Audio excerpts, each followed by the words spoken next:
Help करने वाली ऐसी मेथड्स जो फॉसिल्स नहीं होने पर या कुछ ऑर्गेनिजम्स के कुछ रिमेन्स नहीं मिलने पर कोई जनरेशन स्किप कर गई है, उसके लिए हम कुछ नई टेक्सोनॉमिकल टर्म्स को यूज करते हैं।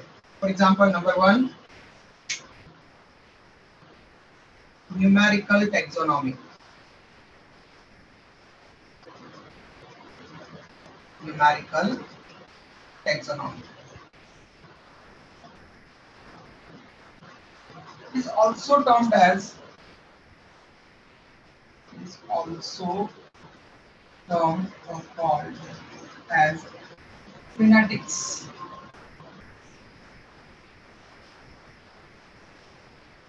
Okay, it is also termed as phonetics.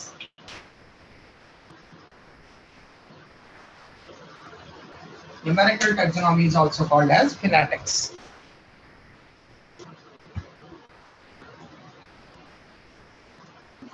फिनेटिक्स में न्यूमेरिकल टैक्सोनॉमी में क्या होता है, तो न्यूमेरिकल टैक्सोनॉमी में डिफरेंट कैरेक्टर्स को सबसे पहले हम तो कंप्यूटर की हेल्प से स्टडी करते हैं।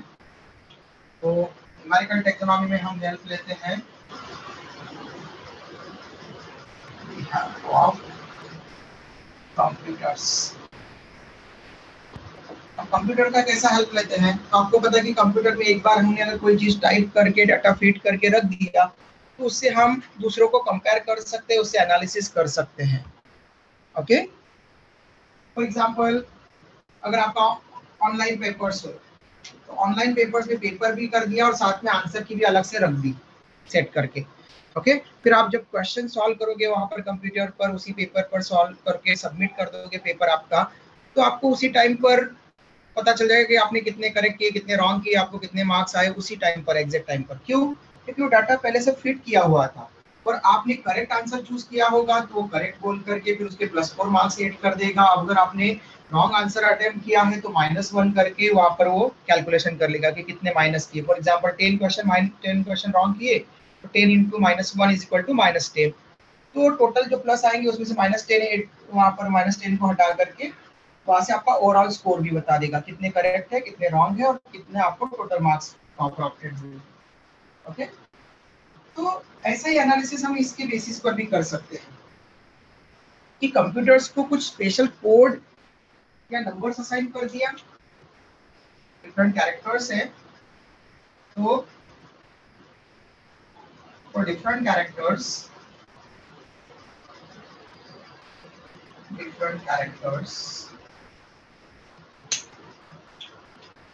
codes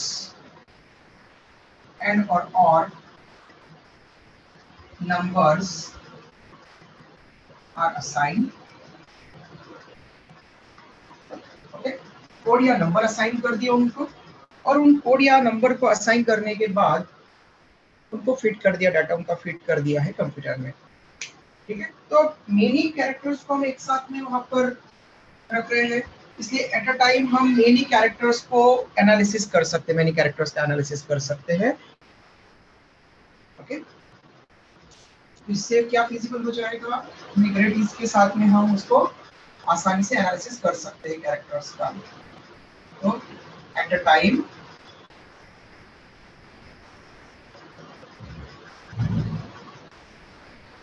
hundreds of characters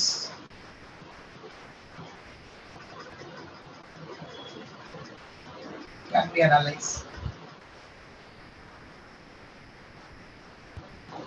okay, तो hundreds of कैरेक्टर का एनालिसिस एट अ टाइम कर सकते हैं हम और डाटा हमें जल्दी से जो डाटा हमने फीड किया था उससे प्रोसेसिंग हो जाएगा और हमें आंसर मिल जाएगा कि कौन कौन से कैरेक्टर मैच कर रहे हैं। फॉर एग्जांपल ऑलरेडी हमने सभी फैमिलीज के बारे में लिख दिया कि इस फैमिली में 3 पेटल्स होते हैं, बी वाली फैमिली में 5 पेटल्स है, तो कुछ फैमिलीज में मेनी पेटल्स है, पॉलीपेटली फैमिली है। ठीक है, तो ऐसे हम जब भी कैरेक्टर देंगे और हमने लिखे हमको जो प्लांट मिला उसमें फ्लावर जो मिला वो 3 पेटल्स वाला है, हमने लिखा 3 पेटल्स वाला फॉर्म, तो 3 पेटल्स वाली जितनी भी फैमिलीज है उनको सेग्रीगेट कर लेगा कि इसमें से आपका आंसर हो सकता है, फिर वो प्लांट इससे बिलोंग हो सकता है। फिर आपने कहा कि लीव्स, तो सिंपल लीव्स मिली अगर आपको। ओके, सिंपल लीफ का मतलब है, सिंपल लीफ मतलब जिसमें मिडरीफ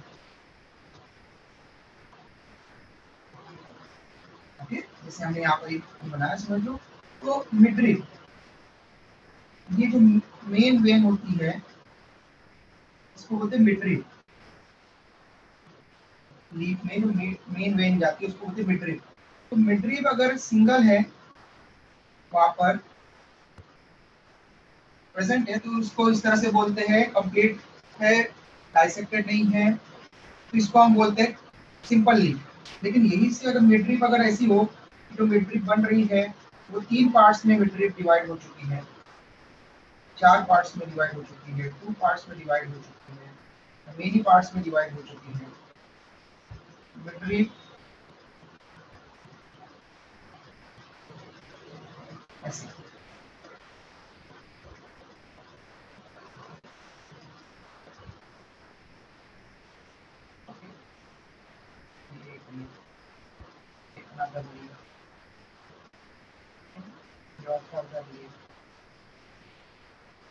Yeah.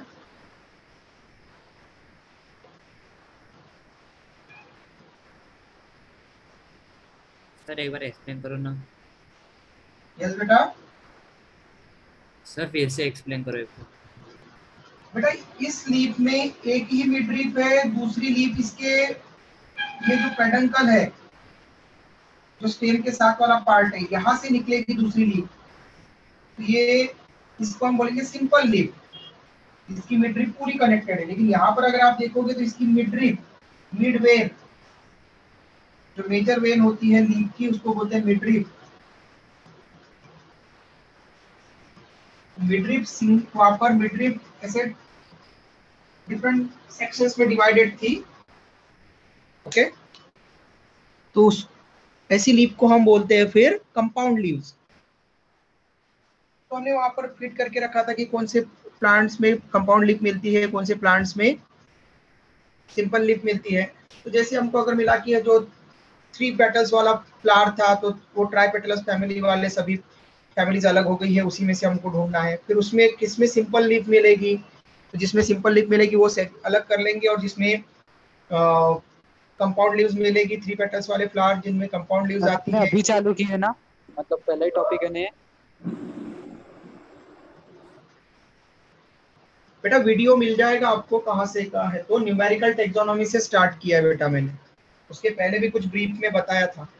ठीक है सर। सर आप आज वीडियो डालेंगे ना? हाँ बेटा डेली डालता हूँ, जिस दिन का रहता है। बस डाउट क्लास का नहीं डालता हूँ, क्योंकि डाउट क्लास में कुछ स्टूडेंट्स के अलग अलग क्वेश्चंस वहाँ पर। Yes sir. ओके, तो सिंपल लीफ है या कंपाउंड लीफ है, तो उसके बेसिस पर हम उसको सेग्रीगेट कर लेंगे। तो इस बेसिस पर कंप्यूटर हमको उन सारे डाटा को प्रोसेस करके दे देगा, जो हम उसमें फीड करते जाएंगे कि हमें जो प्लांट मिला है वो किस बेसिस पर है। तो इस तरह से क्लासिफिकेशन में आसानी हो जाएगी। तो बोलते हैं न्यूमेरिकल टैक्सोनॉमी। ओके, स्क्रीनशॉट ले लो बेटा, साइटो टैक्सोनॉमी और कीमो टैक्सोनॉमी का एक्सप्लेन करो।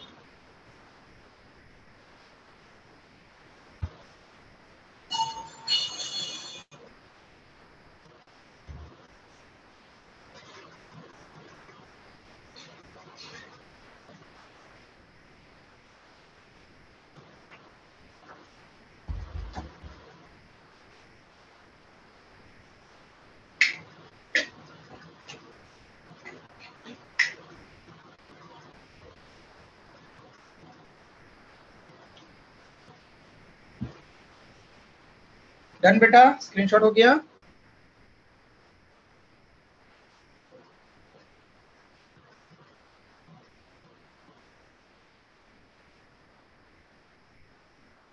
किसी ने स्क्रीनशॉट लिया बेटा? हाँ सर। ओके गुड बेटा। सेकंड टर्म है जो टैक्सोनॉमी में या प्लांट क्लासिफिकेशन या ऑर्गेनिजम्स की क्लासिफिकेशन में हेल्प करती है, वो है साइटोटैक्सोनॉमी।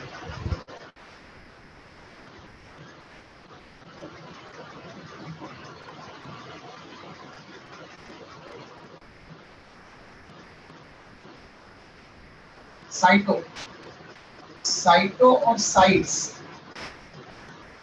इन टर्म का मीनिंग होता है cell, Taxonomy, it means arrangement of organism on the basis of their characters. Arrangement of organisms on the basis of their characters.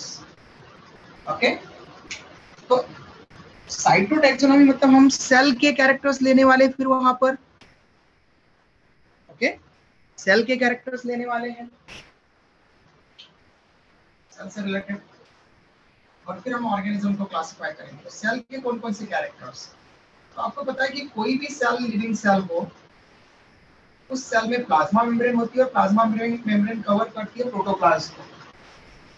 Okay, तो सेल के अंदर होता है प्रोटोप्लाज्म, और जो यूकैरियोटिक ऑर्गेनिज्म होते हैं उनमें प्रोटोप्लाज्म फिर से दो पार्ट्स में डिवाइडेड होता है, cytoplasm and nucleoplasm.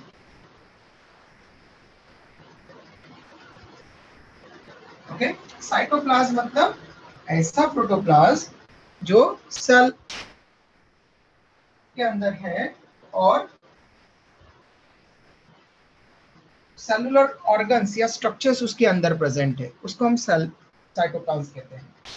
Okay, cell organs like mitochondria, endoplasmic reticulum, Golgi apparatus, lysosome, okay such type. और साथ में उसके पास में इलेक्ट्रोलाइट्स होता है, इलेक्ट्रोलाइट्स होंगे। न्यूक्लियोप्लाज्म मतलब कि न्यूक्लियस के अंदर होने वाला प्रोटोप्लाज्म का पोर्शन, जिसमें क्रोमेटिन मटेरियल होगा, जेनेटिक मटेरियल होगा, डीएनए, ओके, और वो आगे न्यूक्लियर मेम्ब्रेन ब्रेक करने के बाद डिवीजन में क्रोमोसोम बना सकता है। ओके, न्यूक्लियोप्लाज्म में जेनेटिक मटेरियल भी रहता है जो स्पेशल प्रोटीन के साथ में, हिस्टोन प्रोटीन के साथ में बाइंड होकर के क्रोमेटिन मटेरियल फॉर्म करता है,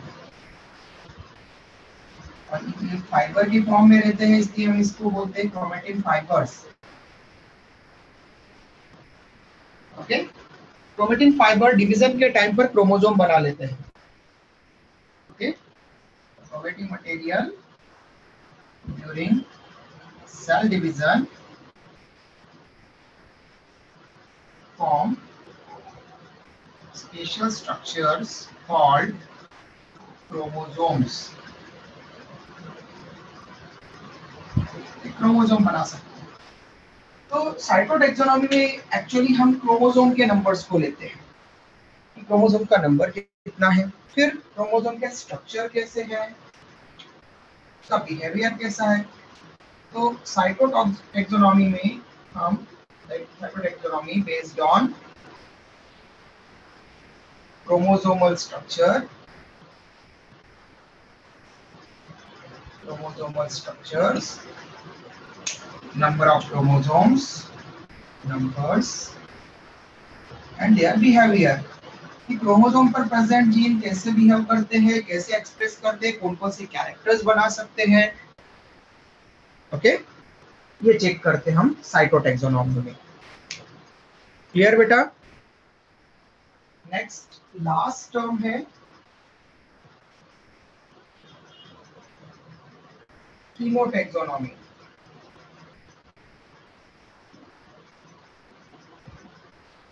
टैक्सोनॉमी का मीनिंग तो आपको पता है, arrangement of organisms on the basis of their characteristics. अब वो कैरेक्टरिस्टिक कौन सा ले रहे हैं हम? अब साइटोटैक्सोनॉमी में साइटो मतलब सेल लिया था, अब कौन सा कैरेक्टर ले रहे हैं बेटा? हम कौन से कैरेक्टर को कंसीडर करेंगे कीमोटैक्सोनॉमी में? यस, वेरी गुड बेटा, इसने आंसर दिया सोनल। सोनल, वेरी गुड बेटा। तो कीमो मतलब रिलेटेड टू केमिकल्स, कीमो ऐसा लिखो या फिर ऐसा लिखो, दोनों का मीनिंग है chemical, related to chemical.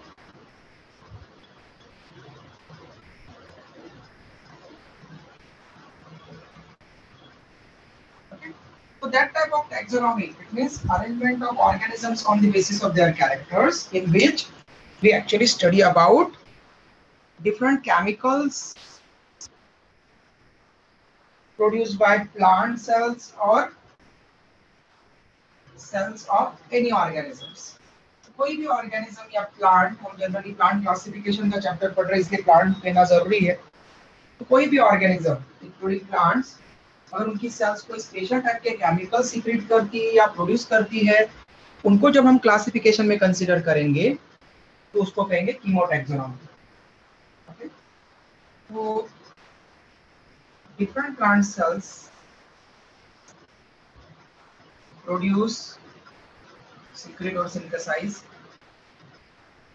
different type of chemicals, different types of special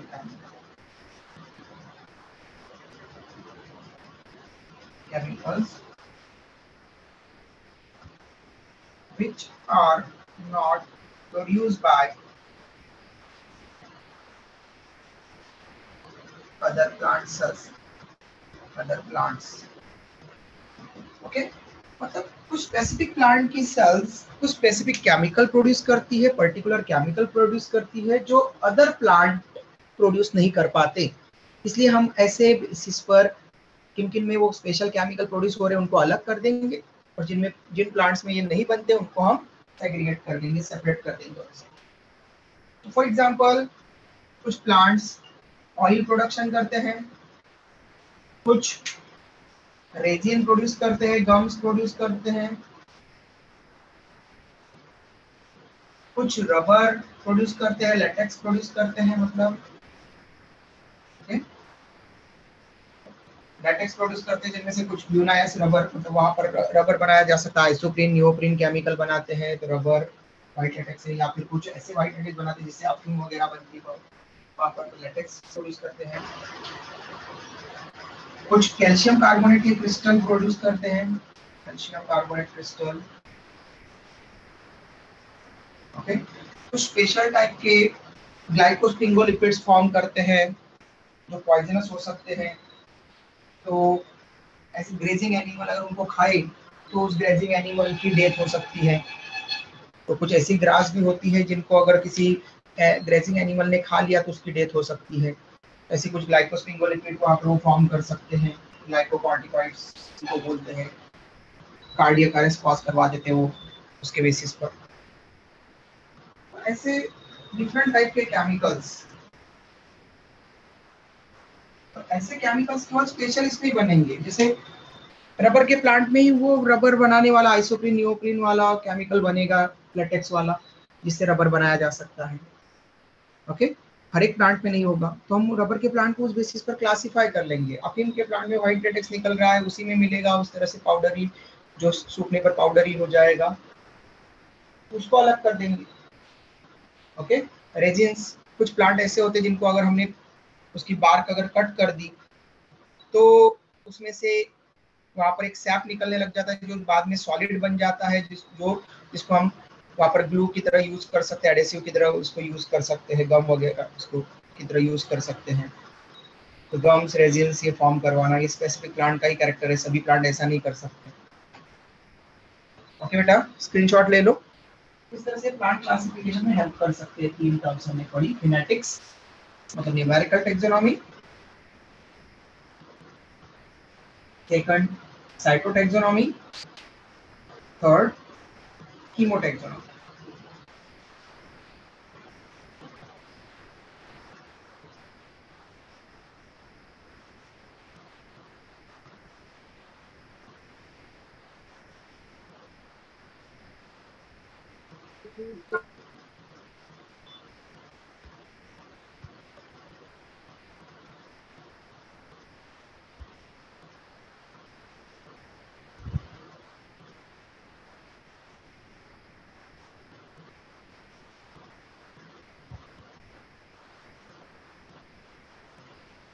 screenshot हो गया बेटा?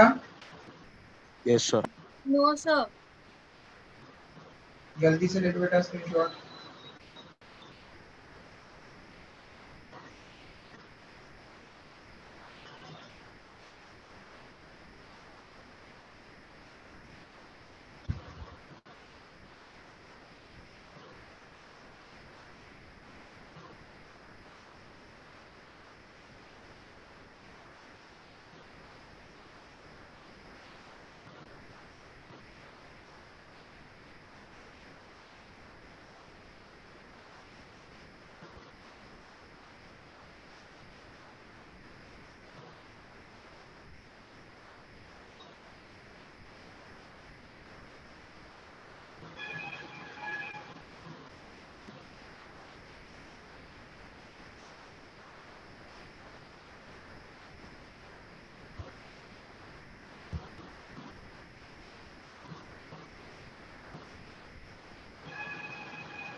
ओके बेटा।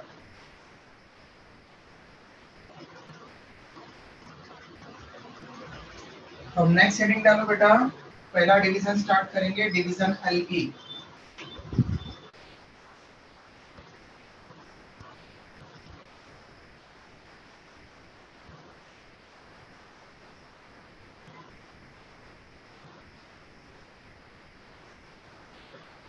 आपका जो टेस्ट रहेगा, नेक्स्ट टेस्ट आपका बायोलॉजी का, उसका टॉपिक्स आपको क्लियर होना चाहिए। Virus, viroid, prion, lichen. उसके बाद में अभी हमने जो इससे पहले चैप्टर में पढ़ा था, पहले classification system, artificial, natural, phylogenetic classification system, और आज जो हमने पढ़ा है अभी तक न्यूमेरिकल टेक्सोनॉमी, साइटोटेक्सोनॉमी, कीमोटेक्सोनॉमी, और हम पढ़ेंगे अभी एल्गी, क्योंकि आज और कल 2 दिन लगेंगे उसमें एल्गी में। और एल्गी के बाद में फिर हम नेक्स्ट पढ़ेंगे ब्रायोफाइट। ब्रायोफाइटा तक का सिलेबस है आपका, ओके, इसका वायरस से लेकर तो ब्रायोफाइट तक हम हमारा टेस्ट का सिलेबस रहेगा, ध्यान रखना। ओके, तो नेक्स्ट फर्स्ट डिवीजन प्लांट्स का डिवीजन एल्गी। सिंगल को बोलते हैं अल्गा, यूनी को बोलेंगे एल्गी। एल्गी में 3 टाइप के मिलते हैं हमको, red algae, brown algae and green algae. First algae होते क्या है वो क्लियर होना चाहिए। तो एल्गी प्लांट है, इसलिए क्लोरोफिल तो होगा इसमें, एक chlorophyllous, chlorophyll containing, chlorophyllous, that is chlorophyll containing.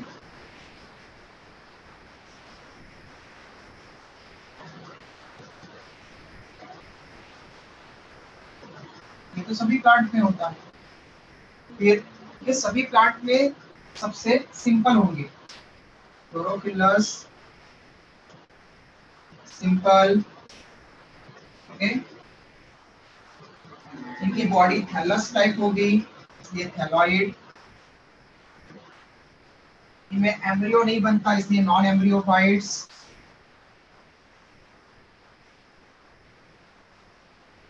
ऐसे प्लांट जिनमें एम्ब्रियो नहीं बनता वो अकेले है एल्गी। बाकी bryophyte, pteridophyte, gymnosperm and angiosperm सभी में एम्ब्रियो बनता है जाइगोट से। यहाँ पर एम्ब्रियो नहीं बनता, नॉन एम्ब्रियोफाइट्स। क्लोरोफिल है तो फोटोसिंथेसिस करेंगे, इसलिए photoautotrophic. Mainly aquatic plants. So algae are chlorophyllous, chlorophyll containing है, chlorophyll है उनमें, और chlorophyll इसलिए वो फोटोसिंथेसिस करेंगे, इसलिए ऑटोट्रॉपिक लिखा है। सभी प्लांट में सबसे सिंपल है algae। बॉडी उनकी टिश्यू तक बनी है, टिश्यू के आगे ऑर्गन नहीं बने हैं, तो कोई रूट, लीफ या स्टेम इनमें नहीं मिलेगा। किसी भी algae में कभी भी आपको रूट, स्टेम, लीव्स ऐसा नहीं बोलना है। और इनमें एम्ब्रियो भी नहीं बनता, इसलिए नॉन एम्ब्रियोफाइट से ही। अब हैबिटेट कहाँ रहते हैं, तो अभी भी हमने कहा मेनली ये क्या है, एक्वेटिक, मतलब मोस्टली एल्गी आर एक्वेटिक। अब एक्वेटिक में 2 चीजें में लिखते हैं हम कि फिर वो मरीन इन्वायरमेंट में ज्यादा रहते, मरीन इन्वायरमेंट में मिलते हैं या फिर फ्रेश वाटर बॉडीज में। यहाँ पर ये मरीन इन्वायरमेंट में भी मिलते हैं एल्गी, मरीन एल्गी भी है, और बहुत सारे एल्गी फ्रेश वाटर फॉर्म भी है।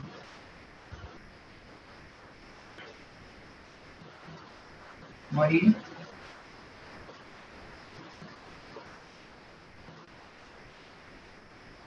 मरीन एल्गी भी है, और कुछ एल्गी फ्रेश वाटर फॉर्म भी है। फ्रेश वाटर दोनों तरह की वाटर बॉडी में मिलते हैं। ज्यादा सलाइन वाटर बॉडी में भी मिलेंगे, सी वगैरह में भी मिलेंगे, और रिवर, पॉन्ड, लेक इनमें भी मिलेंगे। इसके साथ साथ में कुछ अलगी मॉइस्ट प्लेसेस पर भी मिलते हैं, जैसे अगर कोई मॉइस्ट स्टोन है उस पर भी ग्रो कर सकते हैं, कोई मॉइस्ट सॉइल है वहां पर भी ग्रो कर सकते हैं, कोई मॉइस्ट मूड है वहां पर भी ग्रो कर सकते हैं। तो मॉइस्चर इनके लिए सबसे जरूरी है, पानी इनके लिए जरूरी है।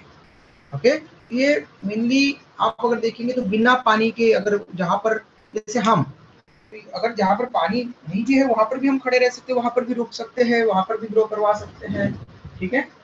तो लेकिन ये ऐसा नहीं कर सकते,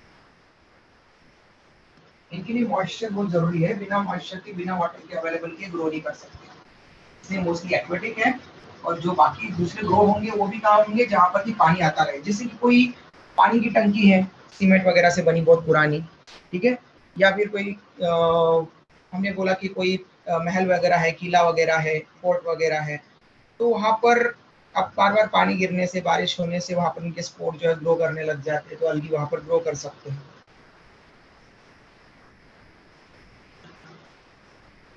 कुछ तो पैरासिटिक भी होते हैं,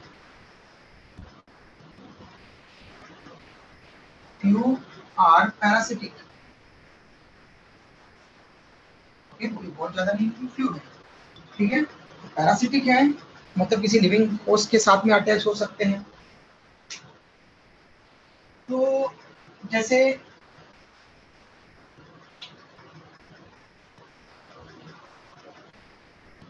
on sloth bear, okay, sloth bear है, उनके हेयर पर ये ग्रो कर सकते हैं, ओके, यहाँ पर हो सकते हैं। तो कुछ सिम्बायोटिक एसोसिएशन में होते हैं,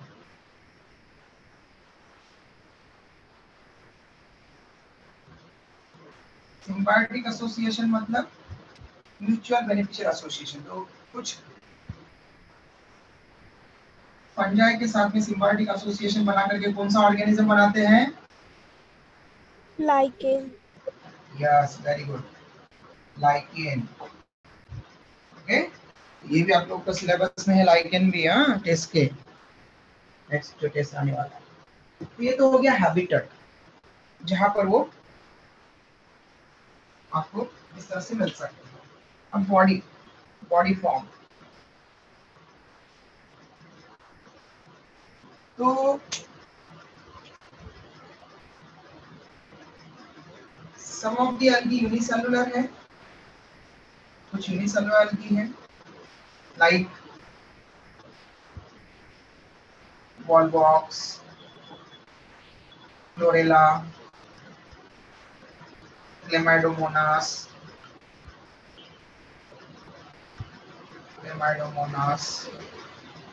ठीक है। ऐसे बहुत सारे algae जो है वो यूनिसेलुलर है, सिंगल सेल वाले, okay, while some are multicellular। Multicellular में मेनली रेड algae ज्यादा है। फॉर एग्जांपल एक ब्राउन algae है केल, बहुत लंबा ग्रो करता है केल, ओके। फिर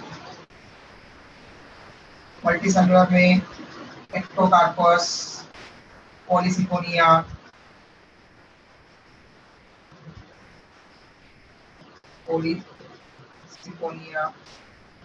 ओके, क्यूपस, ऐसे पोरफायरा, बहुत सारे हैं जो मल्टीसेलुलर भी है। स्क्रीनशॉट ले लो बेटा, यहाँ तक अगर किसी को कुछ नहीं समझ में आया हो तो पूछ लो।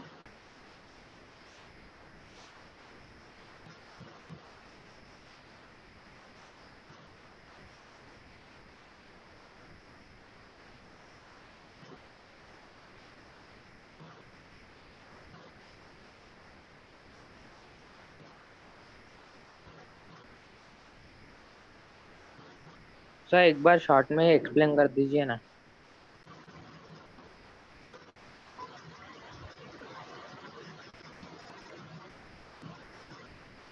अलगी chlorophyll containing simple thalloid organism होते हैं बेटा, जिनमें एम्ब्रियो नहीं बनता, फूड सिंथेसिस खुद कर रहे इसलिए ऑटोट्रॉफ है, और मोस्टली एक्वेटिक फॉर्म में मिलते हैं। एक्वेटिक में मतलब ये सी वाटर में भी मिलते हैं और रिवर, पॉन्ड, लेक इनमें मिलती है, इसलिए फ्रेश वाटर फॉर्म भी। साथ में कुछ मॉइस्ट प्लेसेस पर भी मिलते हैं। कुछ पैरासिटिक अलगी होते हैं और कुछ सिम्बायोटिक अलगी होते हैं। इनका बॉडी फॉर्म यूनिसेलुलर हो सकते हैं कुछ अलगी, और कुछ मल्टीसेलुलर हो सकते हैं, जिनके एग्जांपल लिखे हुए हैं सामने। ओके बेटा, स्क्रीनशॉट।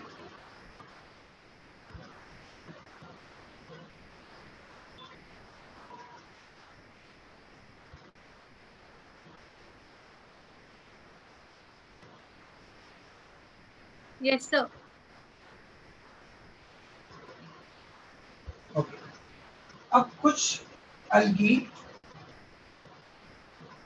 कॉलोनी फॉर्म करते हैं और कुछ अलगी फिलामेंटस फॉर्म में रहते हैं। फिलामेंट मतलब थ्रेड लाइक बॉडी बनाते हैं। तो मोस्टली यूनिसेलुलर अलगी या तो इंडिविजुअली प्रेजेंट रहेंगे, यूनिसेलुलर इंडिविजुअली प्रेजेंट रहेंगे, या फिर वो कॉलोनी फॉर्म करवा सकते हैं। क्योंकि मोस्ट ऑफ द मल्टीसेलुलर है वो फिलामेंट का स्ट्रक्चर बना लेते हैं या फिर मैसिव बॉडी बना लेते हैं।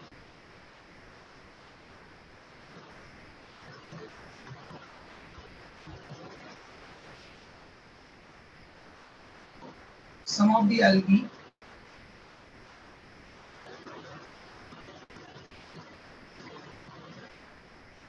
found in colonial form,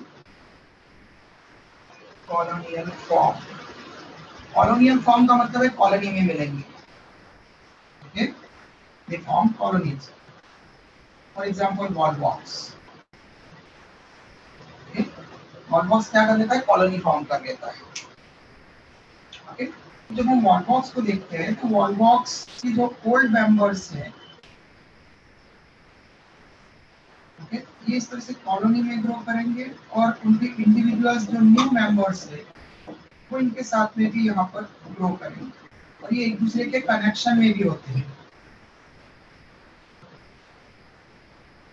colony बना रहे हैं तो इसका मतलब ये नहीं कि वो बस कोई एक दूसरे के पास में प्रेजेंट है, इंटरकनेक्टेड भी है। इसे ऐसा स्फेरिकल शेप बना लेते हैं और एक दूसरे के साथ में कनेक्शन में भी रहते हैं।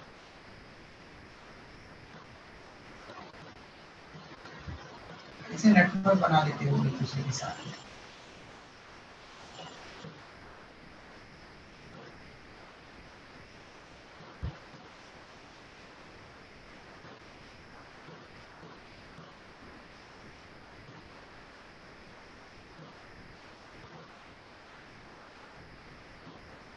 शेप में ऐसे स्फेरिकल टाइप दिखने लग जाते हैं।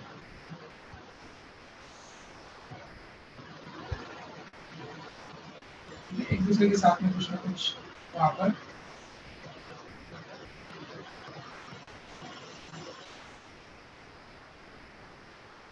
रैंडमली कनेक्टेड हो जाते हैं।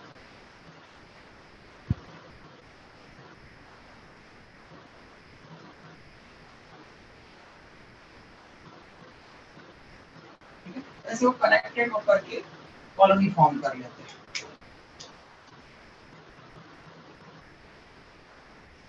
जो बड़े डॉट दिखा है वो पेरेंट है, ओल्ड मेंबर्स है,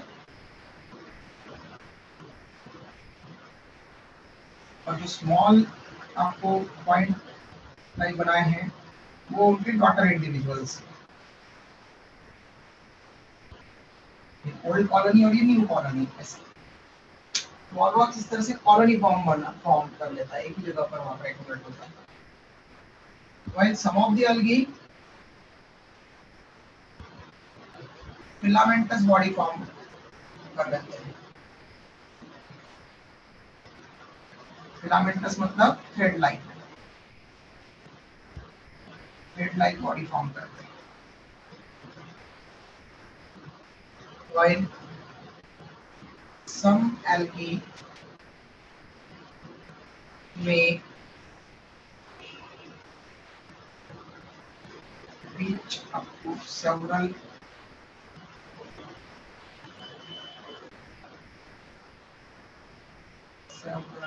feet length में, हाँ हमने हाइट नहीं कहा है, लेंथ में एक अलगी होता है,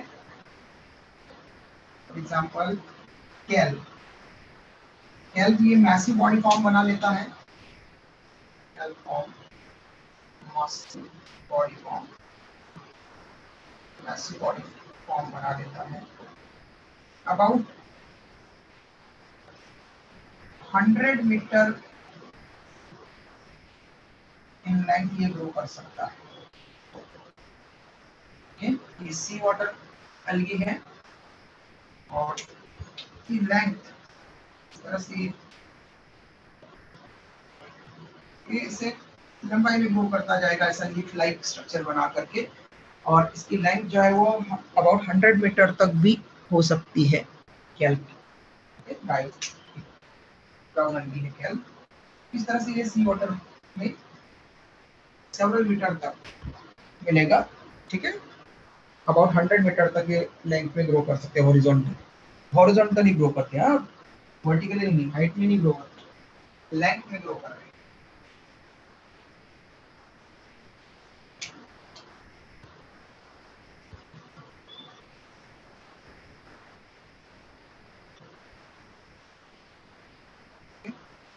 अब इनमें रिप्रोडक्शन कैसे होता है, ये कैसे अपने मल्टीप्लिकेशन करते हैं। Reproduction algae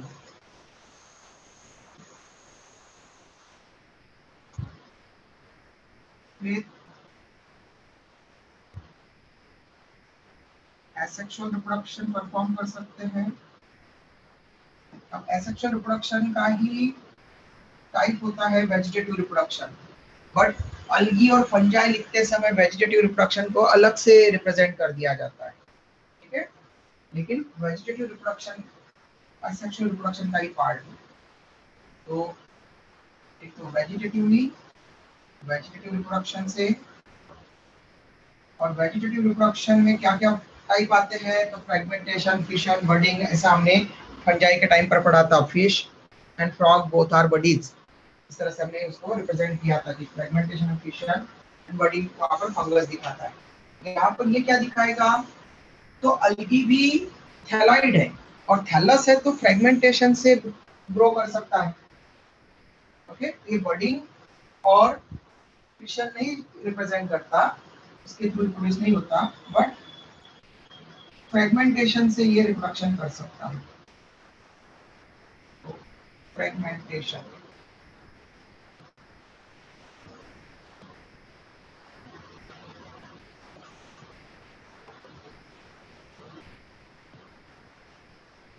okay. Vegetative reproduction by fragmentation method, और साथ में ये दूसरी मेथड यूज करता है स्पोर फॉर्मेशन।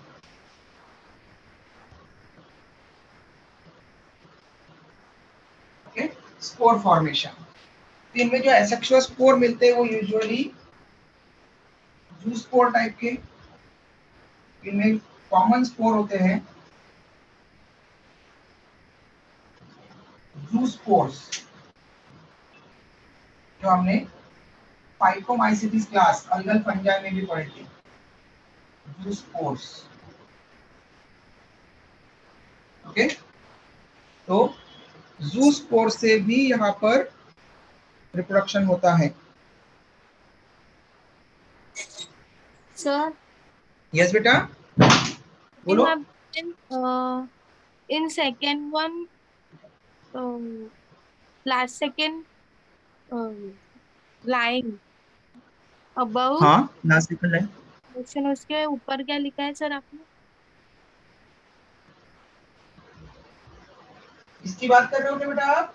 नहीं या सर, फिर लेंथ के, लेंथ वाली लाइन की, लेंथ लेंथ लेंथ के बाद भी ये डॉट था बेटा, वो 100 100 मीटर इन लेंथ, मीटर का लिखा है वहां पर MTR, 100 metre in length. Sir वो अबाउट है ना, 100 के पहले। About, yes about, okay. तो लगभग 100 मीटर लेंथ तक वो ग्रो कर सकते हैं ऐसा। अब ये जू स्पोर्स जो एसेक्सुअल स्पोर्स फॉर्म हो रहे हैं, जू स्पोर्स मोटाइल होते हैं। मोटाइल मतलब मूवेबल, ओके, मूवेबल है, तो आप मूव कर पा रहे, तो इसमें मूव करने के लिए तो सिंगल सेल वाला स्ट्रक्चर है जू स्पोर, ये अपने आप कैसे मूव करेगा, इसके पास में कुछ ना कुछ स्ट्रक्चर होना चाहिए। तो फ्लैजिलेटेड है, मतलब ये बाई फ्लैजिलेटेड, दो फ्लैजिला प्रेजेंट रहते हैं इसके पास में, बाई फ्लैजिलेटेड। तो फ्लैजिला प्रेजेंट है, दो फ्लैजिला कंटेनिंग टू फ्लैजिला, और इसलिए हमने इसको कहा है कि ये फिर जू स्पोर्स मोटाइल स्पोर्स है, ठीक है। फेवरेबल कंडीशन आने पर ये स्पोर जर्मिनेट करते हैं, तो ड्यूरिंग फेवरेबल कंडीशन ये जर्मिनेट होंगे and after germination produce new algae. Single जू स्पोर एक नया अलगा बना देगा, many zoospores many algae form कर लेंगे वहां पर जर्मिनेशन के बाद फेवरेबल कंडीशन में, उसका थैलस बना देंगे, okay, produce new algae. Actual में प्रोड्यूस थैलस, सिंगल को थैलस बोलते हैं, मेनी को thalli, okay, thalli of new algae, okay, single को थैलस और मेनी को thalli. Many zoospores many thalli बनाएंगे, सिंगल जू स्पोर सिंगल थैलस बनाएगा, एक अलगा बनाएगा मतलब, ठीक है बेटा।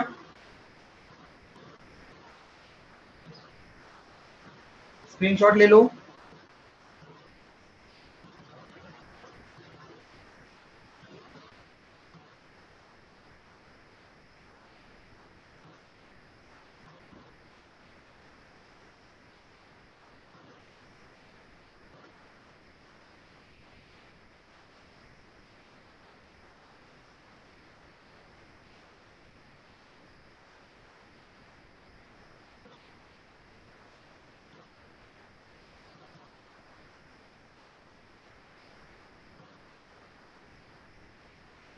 Done. No sir. Okay, screenshot ले लो बेटा, नहीं हुआ।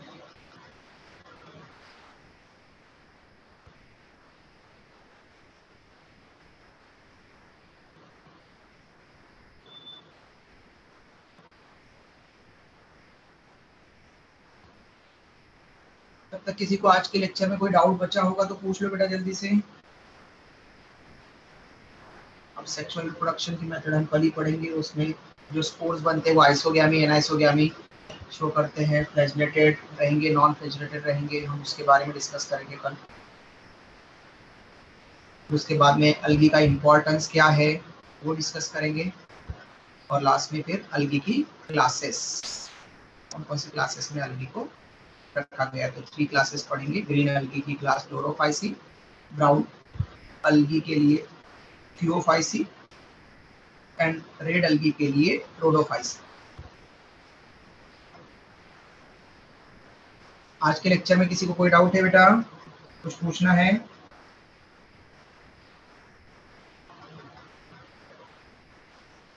No sir.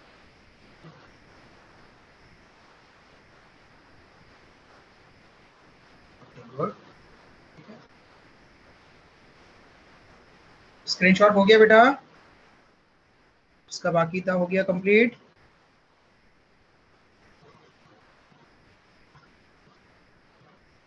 स्क्रीनशॉट ले लिया क्या बेटा? Yes sir. ओके गुड, चलो फिर कल मिलते हैं बेटा, बाय, टेक केयर। कोई डाउट होगा तो पूछ लेना जल्दी से कल। सर आज की वीडियो का लेक्चर डाल देना सर। हाँ बेटा, वीडियो डाल दूंगा, बट थोड़ा टाइम लगेगा, अबाउट 10 o'clock के आसपास में डाल दूंगा बेटा। Yes sir, yes sir, thank you sir. Okay बेटा।